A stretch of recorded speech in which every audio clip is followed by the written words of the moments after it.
12 heures sur Lumière du Monde Télévision. Mesdames et messieurs, bonjour et bienvenue à votre flash d'information.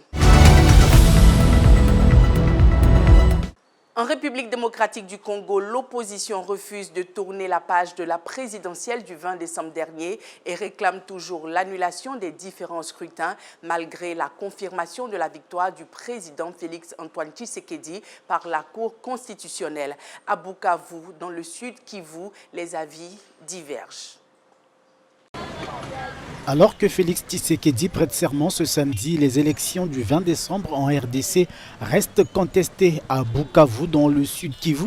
L'opposition et les mouvements citoyens peinent à tourner la page et réclament toujours l'annulation des scrutins. Nous, on a participé à ces élections-là. Il y a ceux qui ont refusé d'y participer. Nous, nous y avons participé, espérant que les choses vont se passer comme il se doit. Mais malheureusement, on a constaté que c'était un piège de l'Union sacrée de la majorité parce qu'ils ont détruit le processus électoral. Les candidats malheureux à la présidentielle, Martin Fayulu et Moïse Katumbi, ont appelé les Congolais à la mobilisation pour dénoncer des fraudes présumées. Mais les avis divergent. La population du Sud Kivu s'est exprimée, elle a fait un choix. Elle a choisi ses représentants au niveau national, au niveau provincial.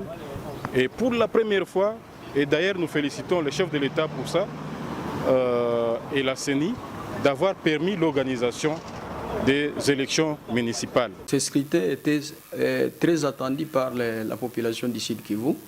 Et donc la population voulait à tout prix aller aux élections. Et ce qui a été fait, on a vu les témoins des partis politiques, les observateurs, et vraiment n'ont pas été considérés par les agents de la CENI. Ils étaient humiliés, chassés, vraiment pas de considération comme telle conformément à la loi. Les personnes vulnérables n'ont pas été respectées, vraiment, leurs droits ont été bafoués. Pour les mouvements citoyens, l'invalidation de 82 candidats députés par la centrale électorale conforte la thèse d'un rendez-vous électoral manqué en RDC.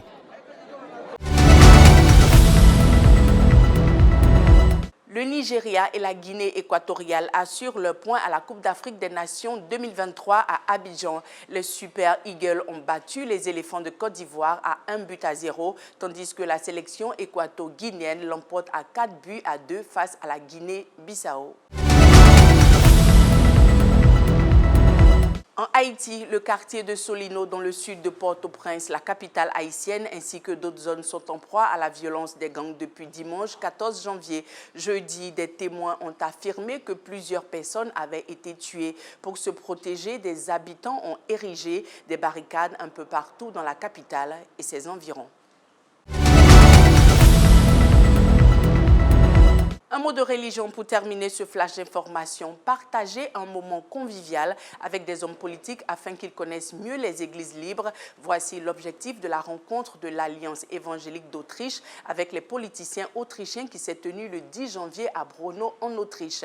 C'est au sein du bâtiment de l'église libre de Brno que le pasteur Edwin Joug et le secrétaire général de l'Alliance évangélique d'Autriche, Oliver Stozek, ont passé la matinée du 10 janvier avec des politiciens. Ils ont en effet partagé un petit déjeuner et fait visiter les locaux au maire de la ville de Stadov, Andrea Osner, ainsi qu'aux membres du Parlement local. Les hommes politiques se sont dit émerveillés par les salles de sport, la cuisine et les locaux pour la jeunesse. La matinée a été marquée par des discussions ouvertes autour de la foi. L'Alliance évangélique d'Autriche a conclu son compte-rendu avec une exhortation à la prière pour les autorités. Et voilà, c'est la fin de ce flash d'information. Merci de l'avoir suivi. Prochain rendez-vous, 18h30. D'ici là, portez-vous bien et que Dieu vous bénisse.